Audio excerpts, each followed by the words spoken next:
Yeah. Yan.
Sumainyo ang Panginoon. At sumainyo.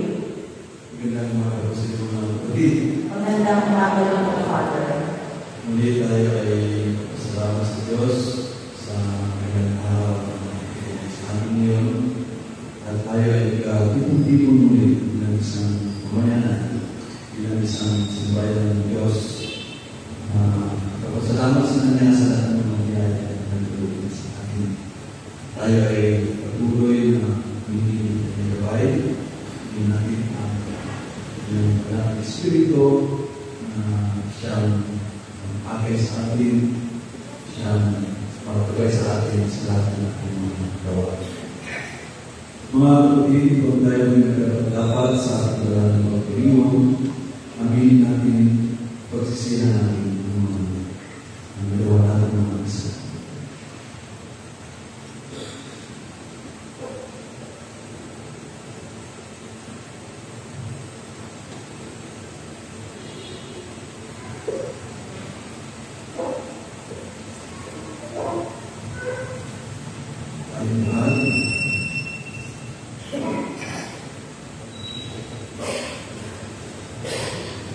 Panginoon, kaawaan mo. Panginoon, kaawaan mo kami. Kristo, kaawaan mo. Kristo, kaawaan mo kami. Panginoon, kaawaan mo. Panginoon, kaawaan mo kami. Kaawaan na mo kami ng Diyos, katuwaan tayo sa ating kasalanan. At patubayan tayo. So, di mo ngayon mo. Amen.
Magsiupo ang lahat at makinig tayo sa pagpapahayag ng mga salita ng Diyos.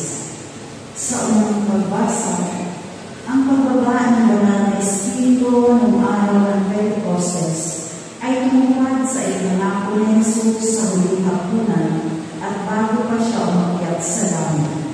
At nagsimula na noon ang sangkatauhang maging bagong bayan ng Diyos na tinatamukan ng pagkakaunawaan, pagkakaisa at pagmamahalan. Pagbasa mula sa mga gawa ng mga apostol. Nang sumapit ang araw ng Pentecostes, nagkatipon silang lahat sa isang lugar. At biglang narinig ang isang pugong mula sa langit.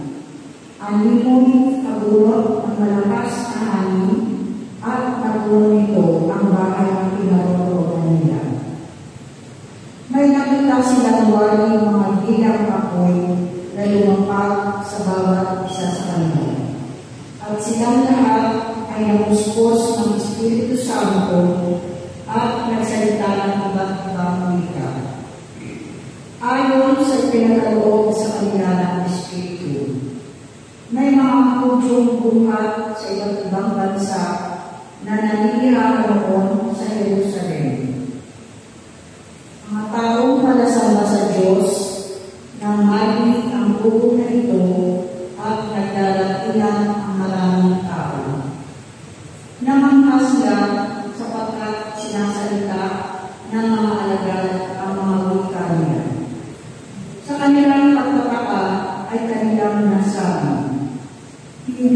Galileo silang lahat. Bakit ang aming katutubong wika ang naririnig namin sa Kanya?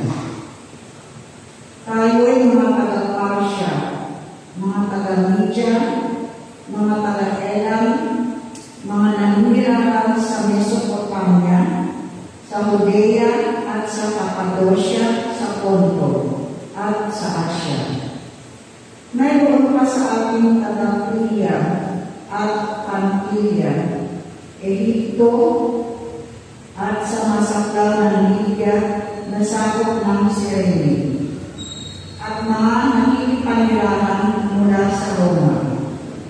Maging mga Hudyo at mga naaakit sa Judaismo. May mga taga-Creta at Arabia pa ito. Paano sila nakapagsasalita sa ating wika tungkol sa mga kahanghang-luwa ng Diyos? Ang salita ng Diyos. Salamat sa Diyos. Espiritu mo'y suguin poon na may iyong baguhin. Espiritu mo'y suguin poon na may iyong baguhin. Pinumuli ka poong Diyos itong aking kaluluwa. O Panginoong Diyos, kay dakila mo talaga. Sa daigdig ikaw roon, kailangan iyong likha. Sa dami ng likha mo, nalagana ang lupa. Espiritu mo'y suguin poon na may iyong baguhin. Natatakot mga matay kung ipiling mo ang hina. Mauwi sa alabog pagkatuon mula sila. Taglay mo ang Espiritu upang buhay ay ibalik. Bagong buhay ay dulot mo sa nilikha sa daigdig.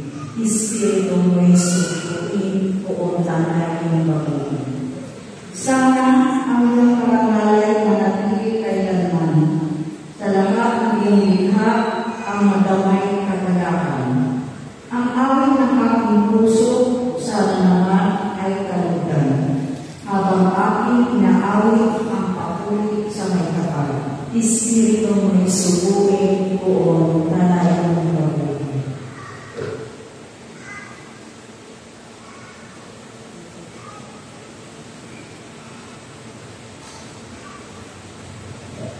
Sa ikalawang pagbasa, nahanap noon ang Korinto sa pagkakahati-hati at tulingan.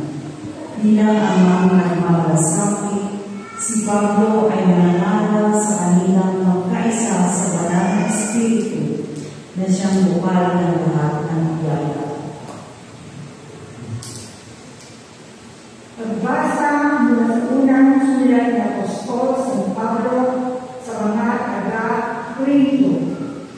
Mga kapatid, hindi masasabi naman Panginoon si Jesus kung hindi siya pinagnubayan ng Espiritu Santo. Iba't iba ang kaloob, ngunit iisa lamang ang Espiritu nagkakaloob ng mga ito. Iba't iba ang paraan ng paglilingkod, ngunit iisa lamang ang Panginoong pinaglilingkuran. Iba't iba ang gawain, ngunit iisa lamang ang Diyos na sumasalahat ng taong gumagawa ng mga iyon. Ang bawat isa ay binigyan ng kaloob na naghahayag ng sumasakanya ang Espiritu para ikabubuti ng lahat. Sapagkat si Kristo ay katulad ng isang katawan na may maraming bahagi, bagamat binubuo ng iba't ibang bahagi, iisa pa rin katawan. Tayong lahat ay Hudyo o Grego, alipin man o malaya, ay binibigyan sa isang Espiritu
Papuri sa iyo, Panginoon.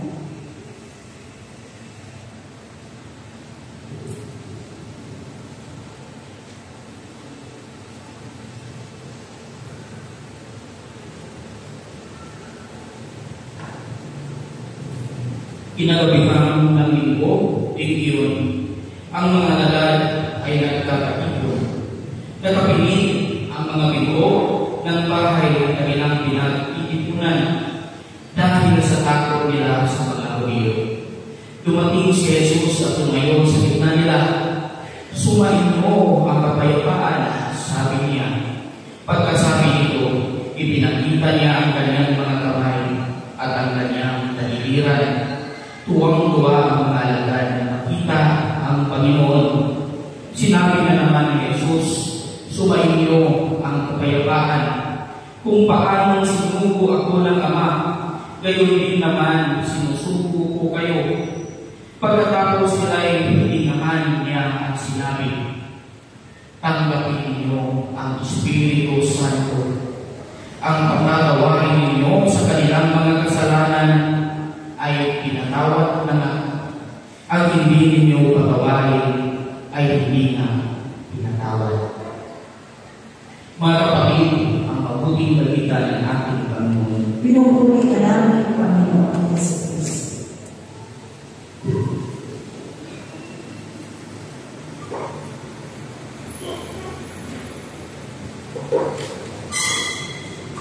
Magandang umaga po sa lahat. Ngayon, ang kagilang pagpistahan ng Pentecostes, ang pagbaba ng Espiritu Santo, upang tayo lahat ay makalingap ng nagtasang ipinagkaloob ng ating Panginoon. Kaya mga kapatid, pinaalalahanan tayo ng ating mga pagbasa sa libro ito na ang mga alagad ay naging kasangkapan upang mapalaganap ang kagandahang loob ng ating Panginoon.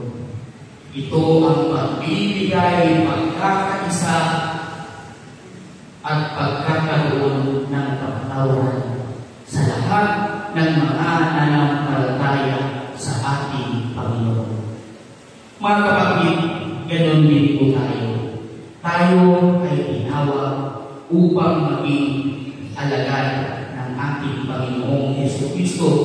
At bilang sumusunod sa mga yapak ni Jesus, tayo din ay magiging kasangkapan sa kanyang kagandahang loob.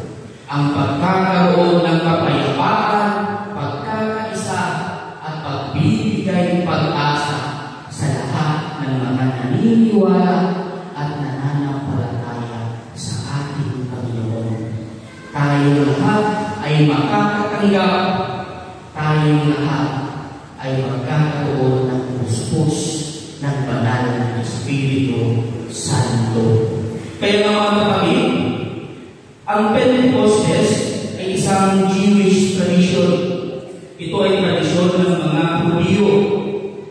Ito ay pasasalamat nila sa kanilang unang ani, no?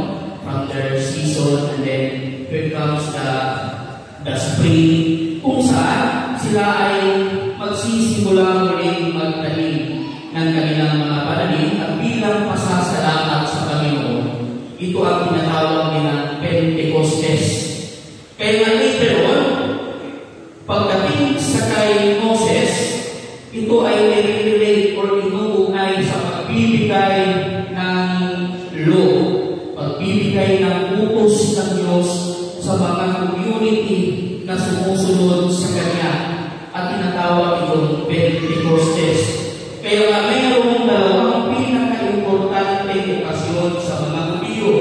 Ito ang Passover, ang kanilang pag-aya mula sa mga kamay ng Ehipto. Hindi na sila alipin, nagiging malaya na sila. At ang pangalawa, ang Pentecostes, kung saan binigyan sila ng bagong utos ng Panginoon. Sila ay nagiging malaya mula sa pagkaalipin at ngayon ay nagiging bagong sumusunod sa mga yapak ng ating Panginoon. At doon po magsisimula ang kanilang pananampalataya. Kaya ang Pentecostes ay patuloy na paggalaw ng Espiritu Santo simula pa noong unang papel hanggang sa ngayon. Kaya sa ating unang pagbasa, ang mga alagad ay nagkatipon-tipon sa isang pintuan o sa isang bahay at sila ay napuno ng banal na Espiritu. Wari mo'y isang ugong, isang hangin, isang mag-ihip ng hangin na malakas at ito ay nalilig ng lahat. Mga kapatid, ibig sabihin lamang nito, ang Espiritu Santo po ay hindi lamang sa mga ilan. Ang banal na Espiritu Santo ay para sa lahat ng mananampalataya ng ating Panginoon. At ano ang nagiging resulta nito? Sila ay nakatanggap na wari mo isang dilang apoy at dito sila nagsisimulang magwika ng iba't ibang lingwahe. Ibig sabihin lamang nito, there is no barriers. Wala nang pagkakaiba-iba. Sa ating pananampalataya at sa ating kaligtasan, lahat tayo ay makakatanggap, lahat tayo ay makakaasa. Ganon ang kapangyarihan ng banal na Espiritu. Lahat ng mga mananampalataya kahit sa ang daungan ng sanlibutan ay magkakaroon ng inspirasyon sa pamamagitan ng banal na Espiritu. Kaya nga ang mga alagad ng Panginoon ay nagsimulang magwika ng iba't ibang wika na doon pa nila narinig. Ibig lamang sabihin, ang pagtanggap nila sa banal na Espiritu ay nagiging silang kasangkapan upang malaganap pa sa lahat ng sulok ng mundo ang kaligtasan na kanilang natamo mula kay Jesus. Kaya sa ating pangalawang pagbasa, pinapaalalahanan ni Apostol San Pablo ang mga taga-Korinto na kahit pa man tayo ay mayroong pagkaiba-iba, hindi pagkakatulad, pero tayo ay nananampalataya sa iisang Diyos. Mga kapatid, ganoon ang kapangyarihan ng Espiritu Santo. Merong pagkakaisa. There is unity in diversity. Iba-iba ang ating mga ugali, iba-iba ang ating pinanggagalingan. Pero ganoon pa man, nananampalataya tayo sa iisang Diyos. Mahirap yun, no, kung ating iisipin. Dahil iba-iba, no, ang tao. Pero bakit nananampalataya sa iisang Diyos? Ibig lamang sabihin, ganoon po gumalaw ang Espiritu Santo. Kahit pa man hindi tayo magkakatulad, kahit pa man mayroong mayaman, mahirap, anuman ang pinagdadaanan sa buhay, pagdating sa pananampalataya, isa lang ang ating Panginoon. At tayo lahat ay sumusunod sa mga yapak ni Jesus. And in that way, the Holy Spirit works in us. Tayo ay nagiging kasangkapan ng Panginoon sa pamamagitan ng inspirasyon na ating nadama, na ating naranasan. At yun po ang galaw ng Espiritu Santo. Kahit ano ba man ang pinanggagalingan, kahit ano ba man ang ating pinagdadaanan sa buhay, iisang Diyos, iisang pananampalataya. Tayo lahat ay merong ugnayan sa isa't isa. At doon ang pagmamahal na ating natanggap, na ating naranasan mula sa ating Panginoon. Kaya mga kapatid, mula sa unang pagbasa, pati na rin sa pangalawang pagbasa, ating narinig at ating nakita kung paano gumalaw ang Espiritu Santo. Nagkakaroon ng pagkakaisa, nagkakaroon ng ugnayan sa bawat isa, nagkakaroon ng Kaya ang mga alagad ng Panginoon sa ating Ebanghelyo, kahit sila ay natatakot sa mga Hudyo, biglang pumasok ang ating Panginoong si Jesus at sila ay nakatanggap ng kapayapaan. Mga kapatid, anuman ang ating pinagdadaanan sa buhay, kung meron na tayong hinaharap na problema, ang ating pananampalataya ang siyang aakay sa atin sa kapayapaan na idudulot ng ating Panginoon. At ganoon din ang natanggap ng mga alagad ni Jesus.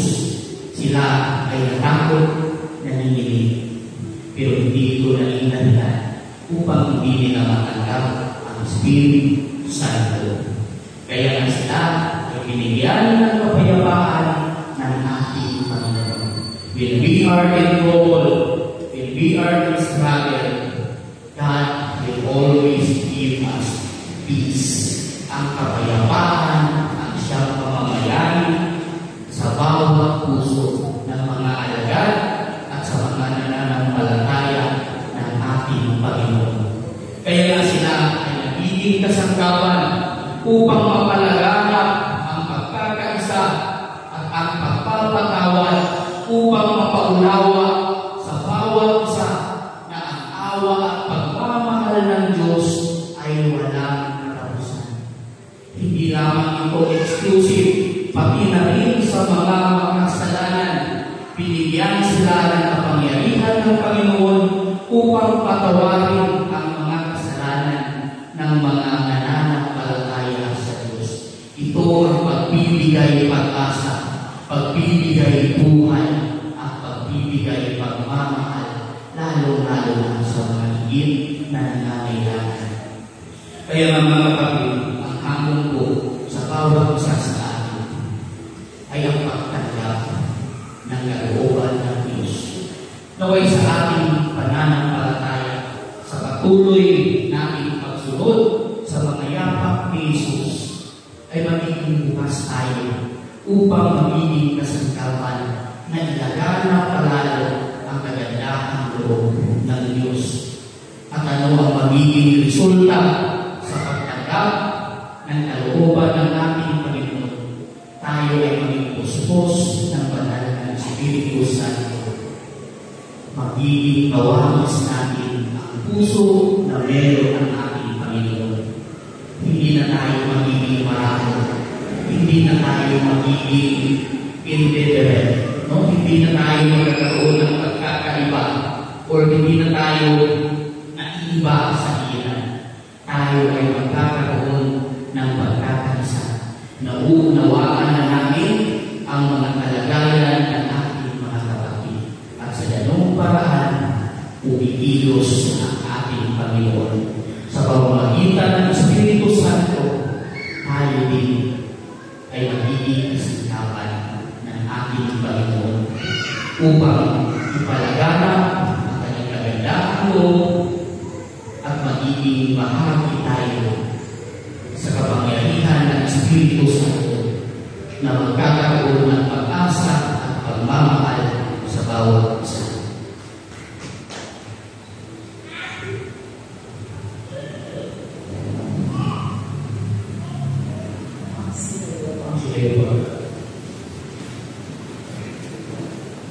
Sumasampalataya ako sa Diyos ang makapangyarihan sa lahat na may gawa ng langit at lupa. Sumasampalataya ako kay Jesucristo, iisang anak ng Diyos, Panginoon nating lahat.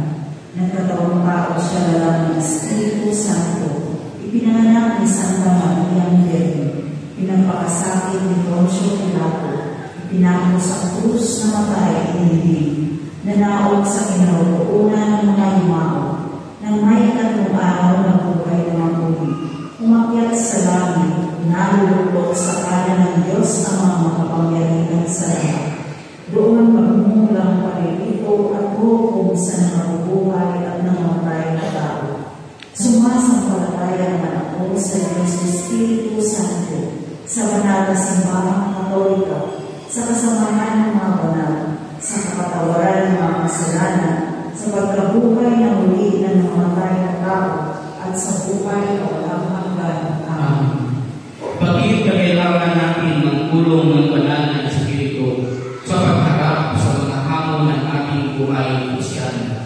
Manalangin tayo. Halina, banal na Espiritu, kailangan ka namin. Halina, banal na Espiritu, kailangan ka namin.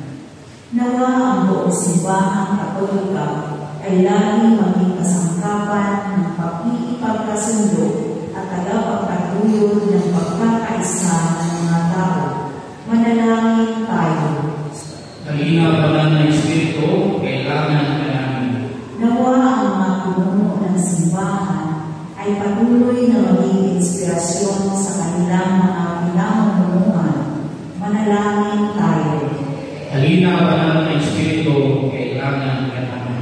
Nawa lahat ng guro ay pagpintan ng mga tunay na pagpapahalaga sa kanilang mga tinuturuan. Manalangin tayo. Halina, banal na Espiritu, kailangan ka namin. Nawa lahat ng mga pinunong pagbayan sa buong mundo, lalo na sa ating bansa, ay gabayan ng malasakit sa kapakanan at lahat. Manalangin tayo. Halina, banal na Espiritu, kailangan ka namin. Nawa ang mga pinabalisa ng mga pagsubok ay makalasap ng ginhawa at lakas na dulot ng banal na Espiritu. Manalangin tayo. Halina, banal na Espiritu, kailangan ka namin. Tayo natin ipanalangin ang ating pansariling mga kaibigan.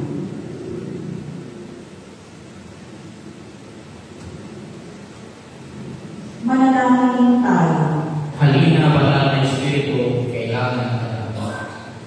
Espiritu ng buhay at kabanalan, gabayan mo ang aming mga puso sa landas ng pagmamahalan at paglilingkod ng kami maging tunay na mga kasangkapan sa pagtatag ng kaharian kung saan ka nabubuhay at naghaharing kasama ng Ama at ng Panginoong Hesus, iisang Diyos, magpakailanman. Amen. Magsiupo ang lahat at ihanda po natin ang ating mga sarili para sa liturhiya ng Panginoon.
ngayong pinaganap ng paghahari ito na siya ginawa paglahat ng iyong katapatan sa pamamagitan ni Jesucristo magpasalamat. Amen. Sumainyo ang Panginoon. At sumaiyo.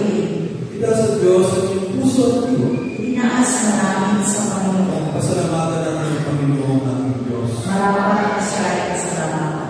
Ama namin ang pangyayihan, tunay na marapat na ikaw ay aming pasalamatan. Ngayong iyong Diyos, ang pinanap at pagtulos ng iyong anak na si Jesucristo, na siya ang nalulog sa kanan mo. Espiritu ay lumulog sa mga taong tulos na iyong natampo bilang kapatid ni Cristo Jesus. Araw ay iyong pagsilang ng binuong sambayanan ng iyong mga mahal. Tanang ubos sa bansa kung ikaw ang nanatida. Espiritu ay lumukha ang nagkaisang diwa. Kaya kaisang mga anghel na nagsisigaw ng pagpuli sa iyo na walang humpay sa kalangitan. Kami nagpuli sa iyong kalangitan.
Habaling namin mo ay sa bagay namin sa buong kaibig.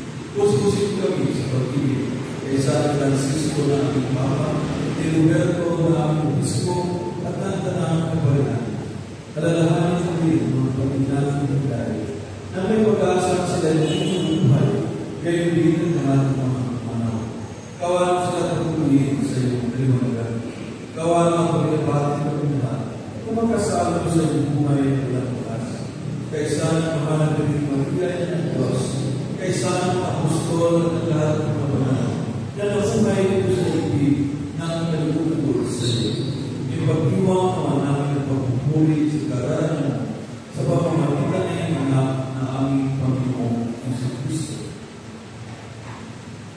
Sa pamamagitan ng Kristo, kasama na at sa kanila, ang dapat ng para-para-pagpuli ay sa iyo, Diyos Ama, makapangyarihan na kasama ng Espiritu Santo, magpasawat hanggang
magbigay kayo ng kapayapaan sa isa't isa.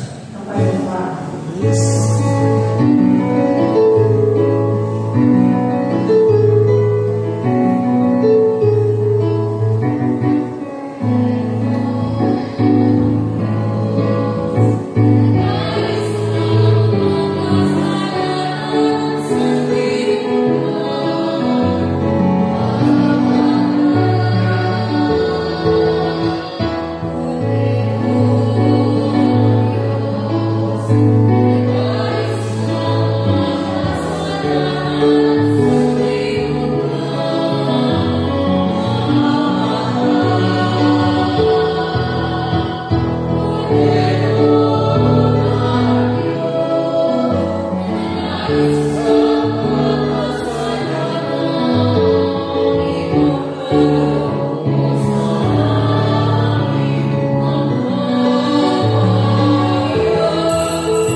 Panginoon, hindi ako dapat magpatuloy sa iyo, ngunit sa isang salita na lamang ay gagawin na.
We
mananging kapagpunan, pinapakinawa mo ang iyong sambayan, sa iyong mabigay buhat sa kanilang, ang iyong pagpapalang kayo sa iyong palangin, upang laging saganang dumaloy ang Espiritu Santo, at ang aming pinagsaluhan sa pag-iwag nito, ay magtutunan magmulat sa pamamagitan ni Kristo, magpasawalang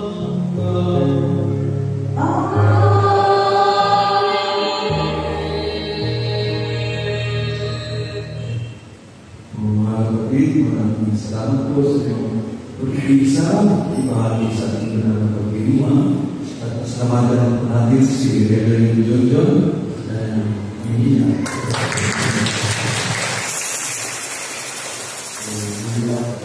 Blessed and beautiful sign. Sumainyo ang Panginoon. At sumainyo. Yung po kayo at yung ating iyan.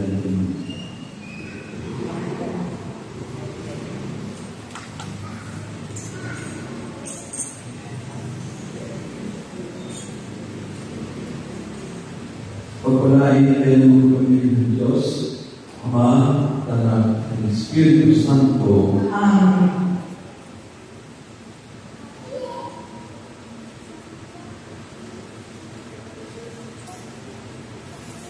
Sa pagmamay ng Espiritu Santo, umayo kayo sa kapayapaan ng Kristo. Alleluia, Alleluia. Salamat sa Diyos. Alleluia, Alleluia.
Sa diwa ng Sagrada Familia, hangarin natin magkaisa, pagpanibago at pagkilos bilang Kristiyanong sambayanan. Sa diwa ng Sagrada Familia, hangarin natin magkaisa, pagpanibago at pagkilos tungo sa kaganapan ng buhay, pagtalaga sa ating mga sarili ayon sa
diwa ng Sagrada Familia, hangarin natin magkaisa, pagpanibago at pagkilos tungo sa kaganapan ng buhay. Pagpanibago at pagkilos tungo sa kaganapan ng buhay.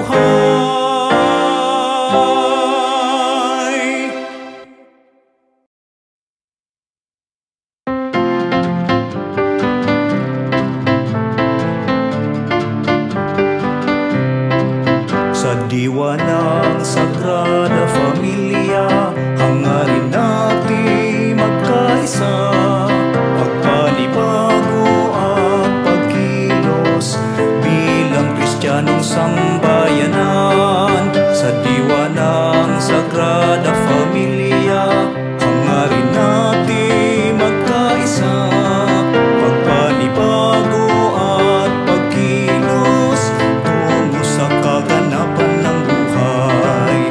Pagtalaga sa ating mga sarili ayon sa